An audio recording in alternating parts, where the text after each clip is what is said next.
Hello, this is Adara, and you're watching Bless the Mic Cyphers. Yo, it's popping up when I'm in town, cause she going down whatever about yo. When I'm talking about your boy, Mr. T by the God. I am T by the God, just Bless the Mic Cyphers. Yo, don't go nowhere.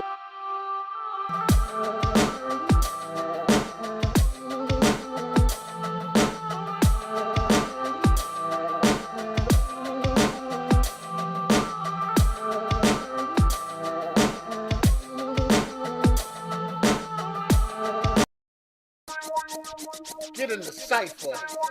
You are now watching Bless the Mic Ciphers with the hottest artist on the planet. Get in the cipher. With the Shemitah, right? Day of Judgment, right? Atonement. It's like, I see it. I don't think a lot of people see it. I think, okay, I'm gonna ask you the question. Is it an individual thing, or is it a collective thing, or is it both? It's not an individual. It could be individual. It's just something that's on. It's just an energy. Energy. Like you remember the last time the world collapsed? Well, let's say when Wall Street crashes. Mm-hmm. If you take 2000 and then you got 7 years after 10. Every 7 years, something is going to happen. Right. The world is going to collapse, or some hurricane, something. Some people going to get killed on an island or something like this. A lot of people. So usually those things happen around September. So like when you look at the Hurricane Katrina, it's going around September. You got the hurricane that happened in Puerto Rico. You got one in Haiti too. Mm-hmm. You got September 9/11, right. And then not only that, you start looking at events, and you start looking at Vietnam War. The first bomb that was dropped in Vietnam War was in September. Mm-hmm. The Holocaust started in September. Mm-hmm. So a lot of the music that we listen to is released in September. Mm-hmm. September is the first. It's the first. Physical on certain calendar is the first month of the year. September 23rd is Atonement Day.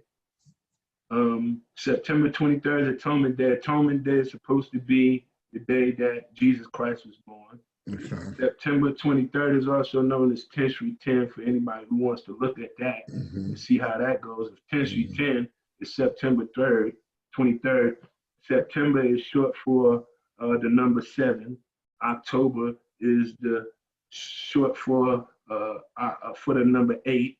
But September is the 9th month, and October is the 10th month. So that means how in the world y'all calling September the 9th, and because it's just a little off, it's a little things going on there. Mm-hmm. So when you look at the September and you break it down to the worldly matters, I think Morris Levy said it when he went to jail. He called it the 7-year locust. It's a big heavy thing in the Jewish community, where they say every 7 years you have to let the land rest. You have to forgive people for their debts. You have to ask for forgiveness for the things that you've done wrong, for the people you wronged in life. And what that does is you saying, I'm letting myself. It's called, the beginning of fall. So you say during fall, the leaves fall, the leaves die. Fall, take a fall, brother, and then get back up. Resurrection. Yeah, resurrect. If you can't get back up after you fell, then you're done. Oh. That's deep. Yeah, you're down. So if you fall, you just get back up. You can use the same energy to get up that you use to complain. Most people fall, they be like, look, I fell. You be like, you just said, look, I fell. Instead of saying, let me get up. You know what I'm saying? You didn't go say, look, I fell. You know what I'm saying? We seen that. You know what I'm saying? We trying to see what you're going to do after that, right? Right. So in Scimitar, it's about a whole bunch of events that happen in 7 years. Every 7 years. Morris Levy called it the 7-year locust. It can happen in a person's life. That means every 7 years. You take Again, we take 2000, you add 7 years to 2000, then we might have Hurricane Katrina, something, 80, whatever that may be. Take 7 years, that's going to be 2014, 56, 17, 19, 20, 21. That's 2021, right? Which is this year, right? Where? We're sitting there going through the 7-year locust right now. Again, every 7 years, it's great to go down like this, right? Damn. Yeah. So that reminds me of credit. Like after 7 years, your credit is clean. Like they can't come back and get you, you know. Yeah, for the most 7 part. years. You know, Yeah, you're so- supposed to forgive. You're supposed to forgive. You know, at some point in time, we forgive. We don't forgive each other, and we keep, you know, thinking because you owe me $20 10 years ago. I'd be like, you owe me $20 10 years ago, man. I let that go 7 years ago.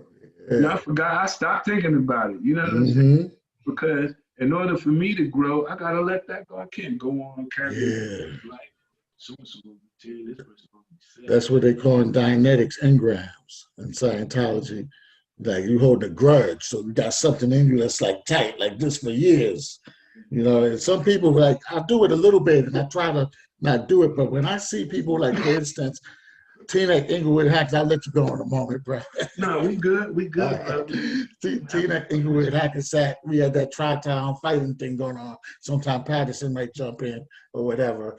But so you know, like Hackensack dudes used to try to jump me and jump us and all of that. And it was like 20 years later, and I was in this play, and this girl said, "My uncle know you. My uncle said they used to kick y'all butt. My uncle said y'all was punks." And I said, "When he say that?" I told him we was in the play. He told me the other day. I said, "We like 40 years old, and he remembering stuff, you know, from back when we was teenagers, and he's still on it." Think he tough. He still think he tough. 40 because you know the sad thing is, Kamal, sometimes I think I'm tough. And I think I can take on these young bucks, and you just start seeing like, damn, he been running for about 20 minutes. Yeah. But I don't think I won't mess with him. You I know got what the mean? George He Foreman. run too much. Yeah. That's Might what I'm hit him telling hard. you. I said, I got one good trick, bro. One good trick. Yeah. Y'all can dance around if you want, but come right here. Yeah. Get close. I'm not going to do all that moving. You know what I'm saying? You know, when we get older, it's the beautiful thing about growing up. You know what I'm saying? Even respecting, saying to them, like, you know what, my young brother, it's like Busta Rhymes and the T.I. incident. You know, what Busta is calling T.I. is like, man, you're like my elder. I look up to you. I don't want to battle you. I don't want to challenge you. Like, he even know, bro, you got so many hits. I know I don't have that many hits. Right. But you call me out. So you know, I don't have a song that make the people want to jump, you know. Don't call me. I'm gonna just respect you as being the elder, and I don't expect for you to run as fast as me. Right. That's it. That's it. Yeah. Oh man. So when is the film gonna come out, man? Well, you know, with the book is still an Amazon bestseller. It's still selling. That's great. And yeah, sometimes I talk to a lot of these films. They be like, you know, you want to turn your book into a movie? I'm like, yeah. Then by the time you really get into it, it just turns into being known because nobody's there to stand by you. You know, the world is full of like a bunch of people who, it's like the crab in the bucket again. Nobody wants to see you become higher than them. That's true. Because the story is not about me. I feel the story is not important. So many people compare themselves to me and be like, you're nobody. You be like, you know what? For you to call me nobody, that could, you know, you can say that, but I do tell you this: if Puff Daddy or Jay-Z or J-Lo walked into a room, they're gonna say, "Hello, Mark Curry, how are you doing?" They ain't gonna even know your name. Right. So you ain't even gotta worry about comparing yourself to me, because it's a lot of people gonna know me that don't know you, and I don't expect for you to get that same kind of response when you come into a room. So you know, it's great to be that person and be known, but then you say, hey, I'm that person and I'm famous and people know me, but only thing I need is that one person to stand by me to say, hey, if your book is selling and it's #1, I can imagine what your movie would do. You know, let aside, you know, I feel like your book was bashing Puff, and Puff is whatever, you be like, look, if you read the book, a lot of people criticize my book without even reading it. I'm like, how can you sit there and criticize my book and you ain't even picked it up and read it? You don't even know what the book is about, you know, but they be like, nah, you know, because a lot of people don't even read, you know. Right. Most people don't read anymore. Don't read. So, you know, I always say to people, I say, you know, you may not read, but it's very important to get up every morning, at least pick up a newspaper or turn on the website and read, because you want to have different words in your vocabulary, different ways to articulate yourself, other than the average person probably only have a 22-word vocabulary. Everything you be like, shout it, what? Hey, you hungry? Shout it, I'm over here. You be like, every shout it, man, hell, everything you say is them same 4 words. You know what I'm saying? You give them a whole sentence. It's gonna be shout it, hungry, hell, man, shout it, shout. You be like, damn, you ain't got no other words, because they say because you don't read. You don't know other things to call people. You don't know. It's 7 ways to say that same word. It's 7 ways to express yourself. You know what I'm saying? That's you right. Can't even express yourself if your vocabulary is not. You know what I'm saying? You're gonna be stuck. You know what I'm saying? So I would always read words, different feelings, how to use them in the sentence, how to apply them into my life. Right. That's right. So reading is something that they don't do, but you get the ones that critique it and say eye to eye. But then of all, I'd be like, you know, of all of the people who may hate me, which I don't pay attention to, because I still have more people in the world that love me. More my good outweighs my bad. Right. So no matter what you say about me, I still have somebody else who's going to tell me in a few minutes something more positive.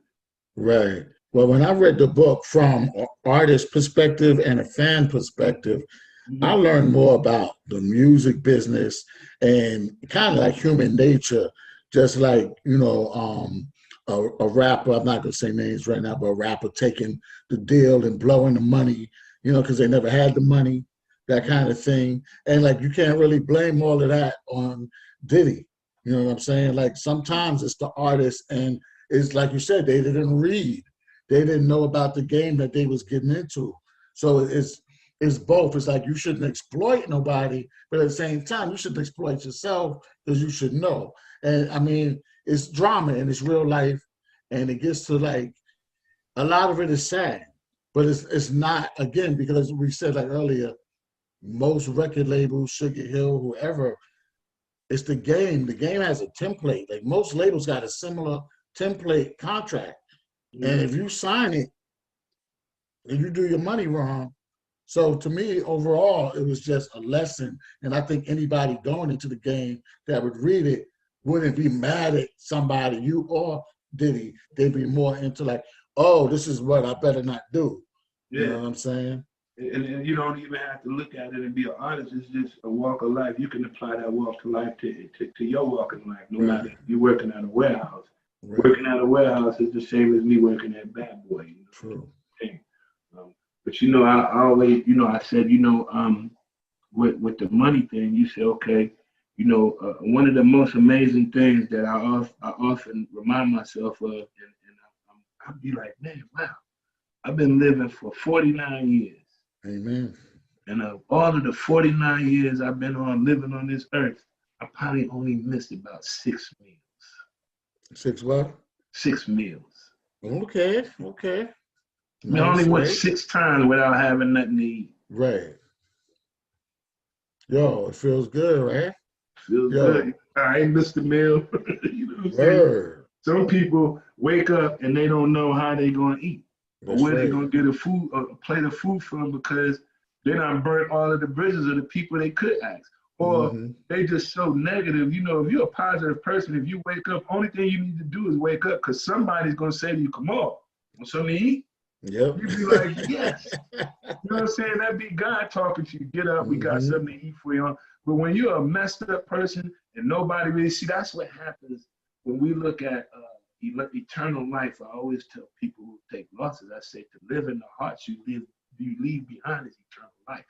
So as long as I'm here on this earth, if I just leave and inspire my kid or people around me to never let me die, then I'll always live. But you only die when people can't stand you. They be like, oh, that sucker, that job turkey, or this no good, and you'd be like, damn, y'all killing me. That's really what's great to happen. That's your death. You know what I'm saying? But the eternal life is to live in the hearts you leave behind. So as long as you're a cool person, kind, you handle your business. Picture. Yeah. I want my picture on the wall. Yeah, I'm gonna get. That's what I want them to say. That was granddaddy. Yeah, he was a good man. Yeah. This is what he left us. Yes, yeah. That's what I want. That wall there is a big memory there. But you know, as people, we don't get it fast enough sometimes, and I don't think, you know, I say this: if everybody was to believe in God, there wouldn't be no need for God. Everybody was to believe in God. Wow, that's deep. Because everybody would just think that this is life. Right. But God creates that unbalance so he can create more believers. That's deep. Happy Sunday, brother. So you don't expect everybody to believe. But I don't expect everybody to believe. I don't expect for you to walk this way. Because if you walk this way, nobody be walking that way. We wouldn't even be able to define that what you doing. Right. You know, you'd be sitting there like, hey, this person over there doing some dumb stuff. You wouldn't know it was dumb if they wasn't doing it. Right. You be like, thank God for letting my eyes see this, because I won't never do this. You know what I mean? True. So it's a learning thing. The flip side of that, man, is like for the ones that he gives it to, when you have that talent, like I said, God said, use all your talents, right? We got to recognize like, oh, snap, I got to do this. And sometimes it don't make sense. And it don't make sense to other people, but that's where the courage comes in to challenge your fears and take a risk and just say, okay, it don't make sense, but God told me to do it. And he put it in me, so I got to manifest it. Yeah. There's another thing that I do, and I don't mean to always pull out my little words of encouragement. No, I like philosophers, bro. Yeah. I say, there was a scripture that I read one time, and you know, my religion is omnism. I'm an omnis. Omnis. Yes. What's that? That means that if you're a Muslim and you talk to me about something that's truthful, I can believe it. I believe it. If you're a Christian, you talk to me. I'm not biased to any religion. I'm like the same way. I'm with the truth. So if you speaking the truth, you're talking to me, right? So I say, you know, it was a time I read this one scripture, and it was like, in your time of need, don't worry about what to say. Don't worry about what to do. I'm gonna give you the words to say. And when you speak them, they're gonna know those words didn't come from you. They came from me. So whenever I get into one of those positions where I'll be like, you know what, let it go. I'm gonna let it go. I'm gonna let God. I'm gonna let it go. I'm gonna let God. I'm not gonna worry about how to use my mind to formulate the words. I'm not gonna think about why I'm feeling the way I'm feeling to make the words. I'm gonna say, I'm gonna let it all go and just remain at peace and remain at one with God. And then I'm gonna let God speak. And when God speaks, you'll sit there and be like, did I just say that? Like, that's right. I didn't just say that, did I? Because you'll be amazed when you're able to let go and it takes control. Some people can't let go and find that. And that's what confuses them so much in life. You know how somebody say, hey, Kamal, how did you get this? You'd be like, well, I was just humble. I had the will and I prayed for it. They'd be like, you prayed for it? You'd be like, yeah. They'd be like, where did you pray? You'd be like, I was just being thankful and I was praying. How did you do it? Where did you find God? You'd be like, yo, I cannot tell you where to find God in your life. Right. You know what I'm saying? You're not going to find him the same place I found him in my life. You have to find it on your own.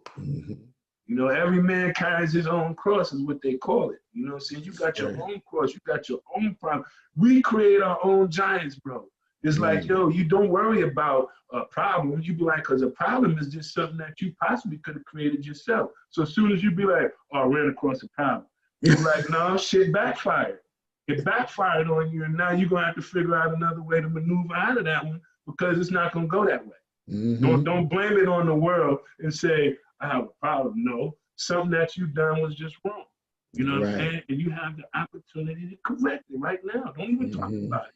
You know, you talking about it. Hey, I just spilled the milk. Okay, you could have picked it up. Nobody even would have had to know you spilled That's milk. right. That's right. Exactly. You're telling on yourself and everything. Like, damn, be quiet, shut up, pick the milk up, and keep moving, right? That's right. That's the simplest way to get over any kind of problem, right? But, Hmm. you know, and man, come on, I love it, man. I just can't wait for this truth. Like, it's a lot of truth that I'm on right now. Like, you know, with my father's first wife, the grandmother from that family is the first black lady to own record label in Zelma. Zell Sanders, down to my father, his singing career, down to my mother, you know, having the religious background that she came from, having all of the Williams brothers and the Jackson Souveners, you know, Brandy and Ray J, all of those is my cousins, you know, those their mother, their grandmother, and my mother's sisters. Okay.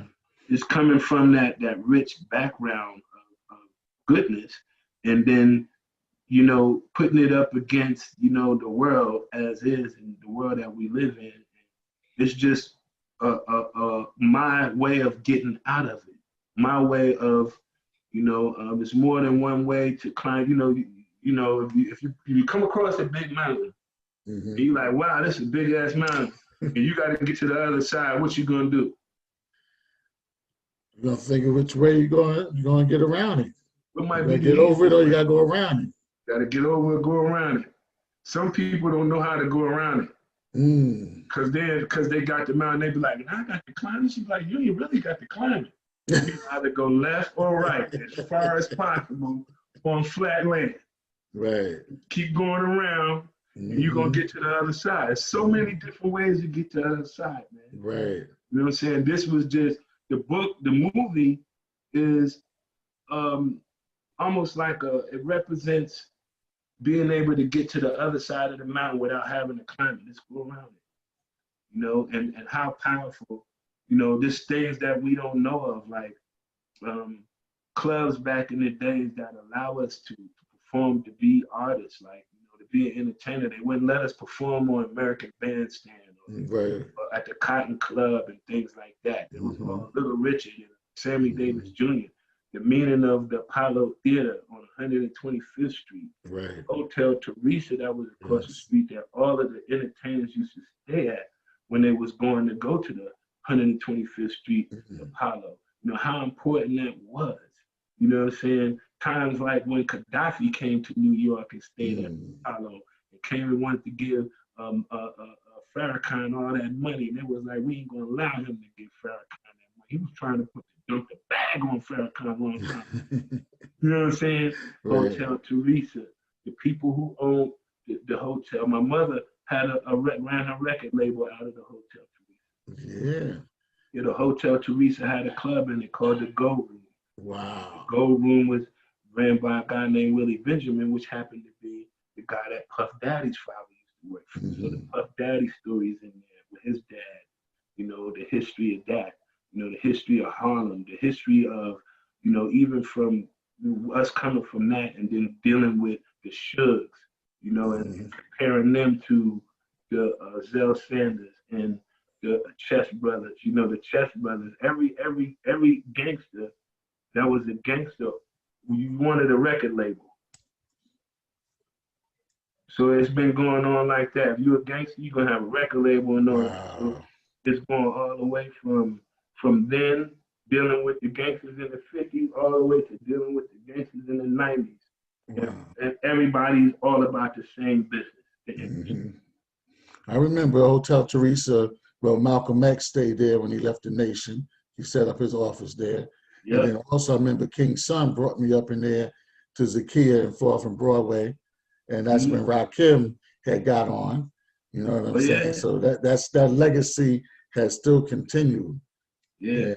Hotel Teresa, you know, is you know, understanding more about chitlin circuits and what they were. You know, even when you think of the Underground Railroad, people think that it was an Underground Railroad that Harriet traveled. No, the Underground Railroad was just locations and places that she could stop where people would let them live.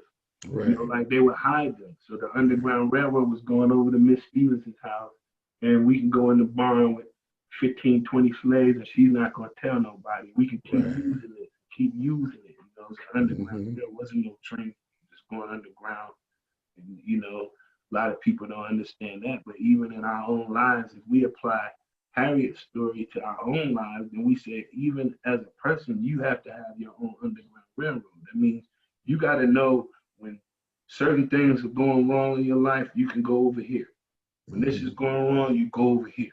You know, different places that you can run and people who are going to take you in. It's done out of love. But again, if your character is not a loving individual, then a lot of these things are not going to be offered for that person. You know, it just depends on the person.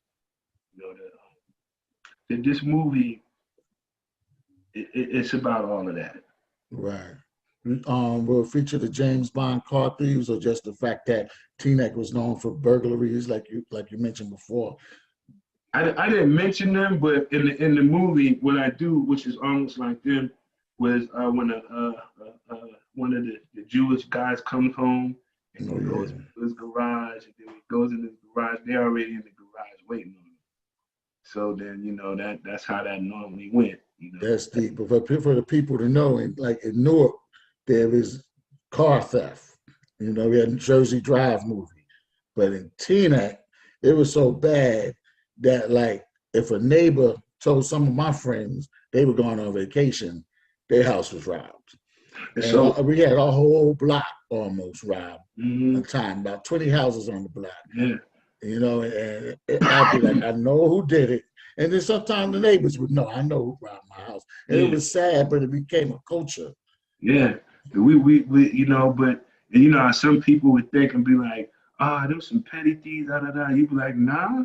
If you think about the things them people were stealing out these people's houses, them people had diamonds, them people had millions of dollars worth of carpet.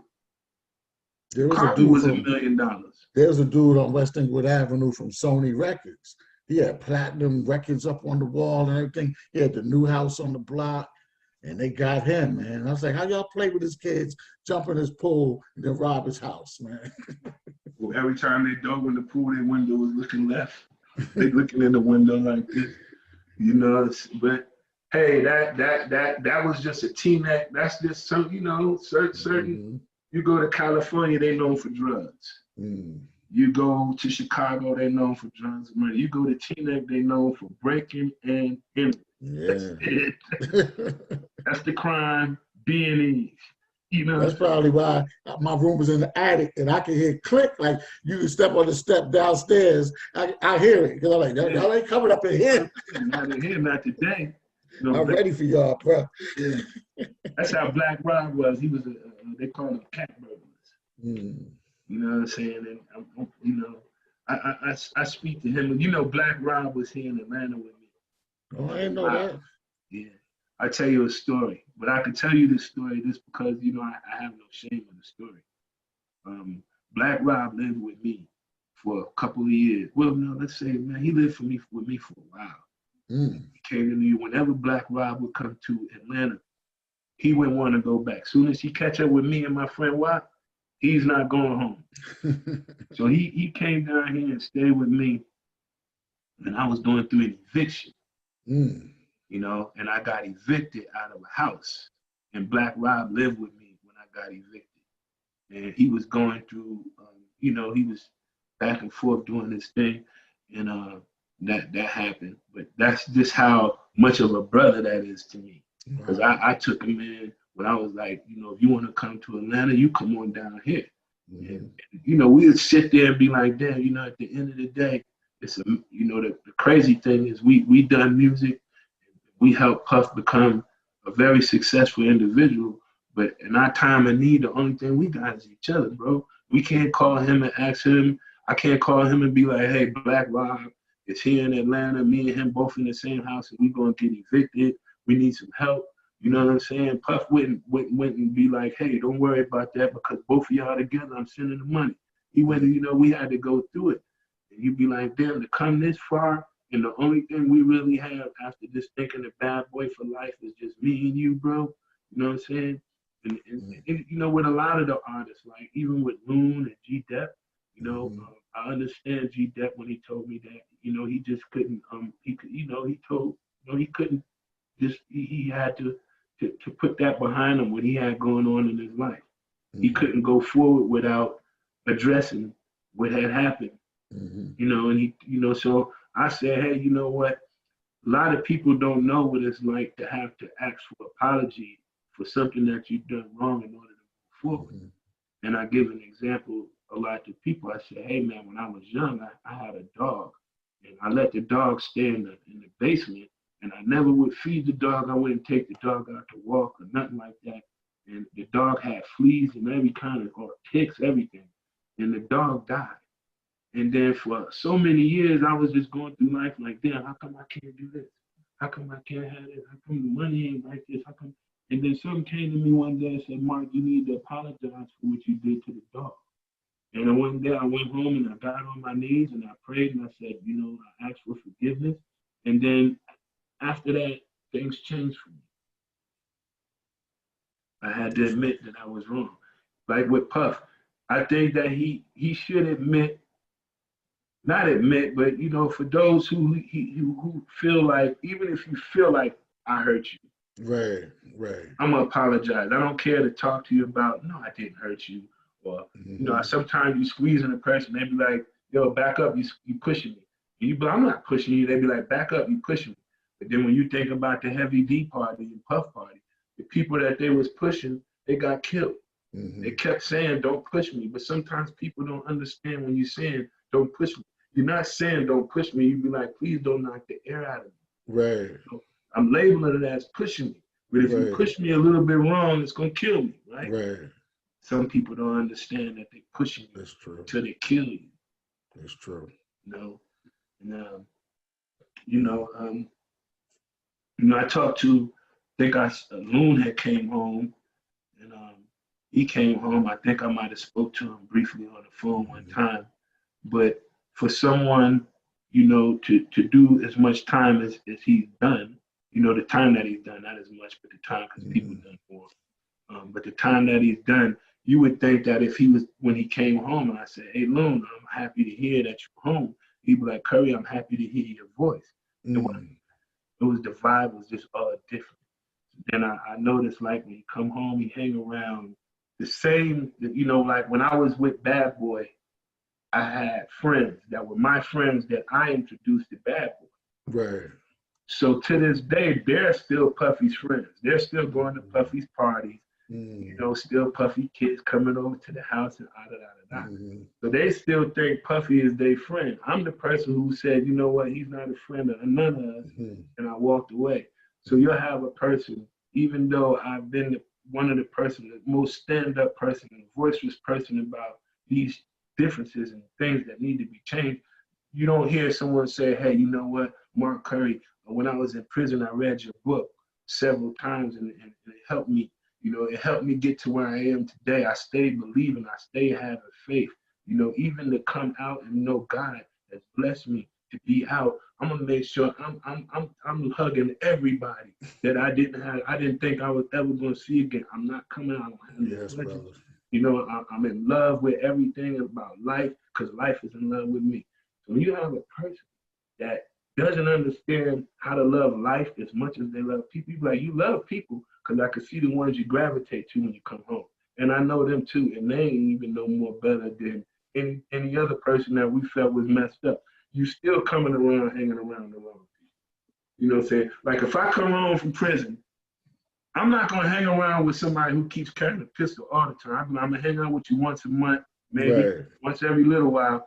But because you're currently active in the street, I'm not gonna put myself in. And I don't want to adjust, and I don't want you to be like, oh, this for a minute, and then now I'll be like, damn, I got one of these and all this. You know what I'm saying? So I think, and I say, I want to surround myself with people who feel like I don't need what my weapon is and how I fight. My balance in life is with this. Right. True with indeed. This. I don't need no guns. I don't need no fists. fight with this, right? Fighting with this is easy because it can tell you. You understand?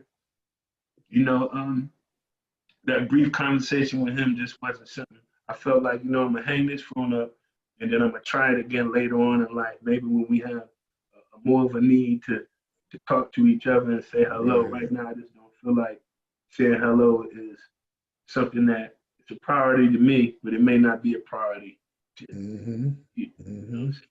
Yeah, so, man, because coming up in the nation, man, it really made me believe in God, bro. Like, I mean, like, believe. Like, when people in trouble, they scream for their mama. Like, like you were saying, like, God could, be Allah, Jah, God, whatever, Amin Ra. But for me, if I was in trouble, Allah.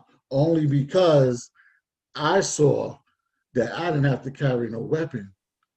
And I could navigate through the streets, through the corporation, the suites, family, everything, just using this. I could walk through the hood. I could talk to the Bloods and the Crips. You know what I'm saying? And I'm like this. And the nation taught me that, man. So that's a wonderful thing. And also, like, the forgiveness is deep. And we see how fast people are dropping out here, man. We had our friends, rest in peace, and, like Mr. Rich in Atlanta, Sabir, you know what I'm saying? Out here, like, people just dropping, man. And it's like, God bless them. But we got to give each other the flowers while we're here. And we got to get our hearts out right. Like, we got to gut our hearts. Because really, like, I look at myself and I say, before I had all of this up, right, before I was concerned about protecting myself, once upon a time when I was a young dude, I was just a nice guy that liked life and was happy and wanted to have fun. That's it. You know what I'm saying? Until somebody taught me I was a punk because they was beating me up until I had to learn how to fight back. You know what I'm saying? So I come from punk to Kamal Supreme. You know what I'm saying? And I got to defend Kamal Supreme.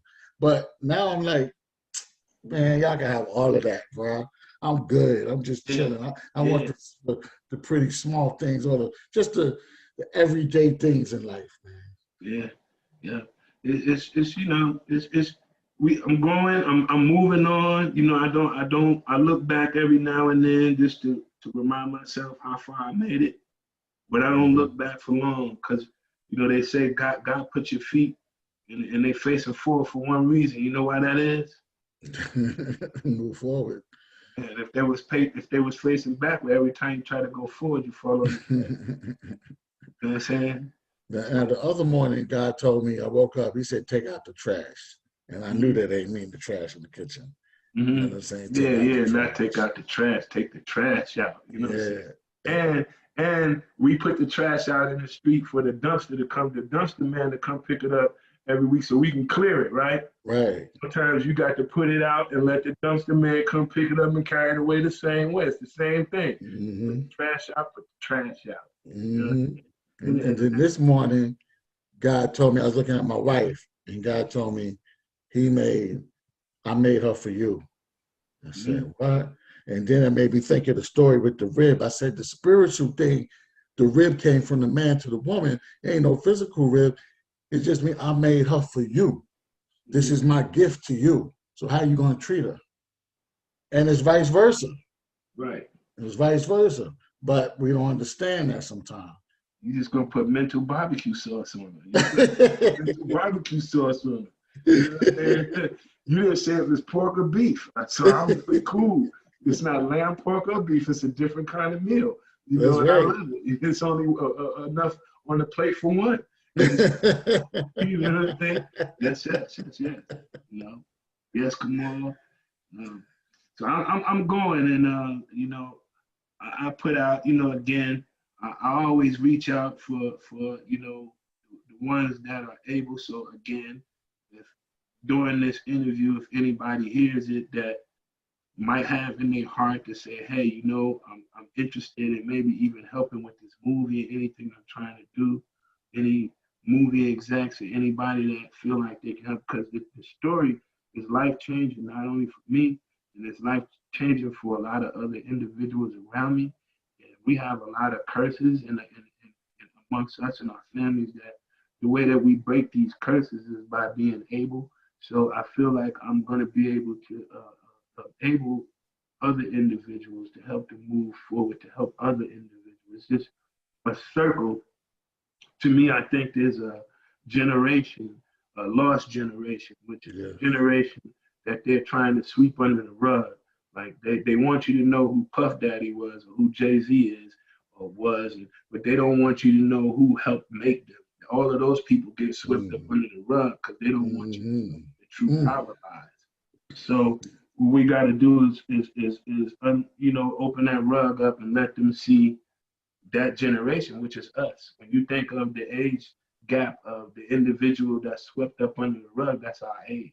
So it's like if we keep living the life the way that we're living under this rug, then nobody's ever gonna know about us in our history. Right. So we have to change that. We have to change that because nobody knows.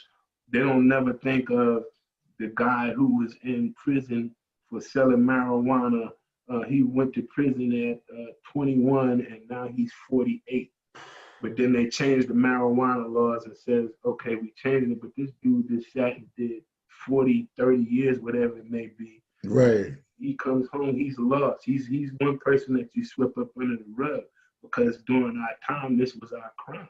You know, so when you look at our crime, when we look at a lot of the people that we have in prison and things like that, I don't never look at prison as a place where they gather a bunch of unruly thieves. Sometimes I look at it as a place that they put a lot of people who had the courage to try, that realized they wanted money as much as y'all had money.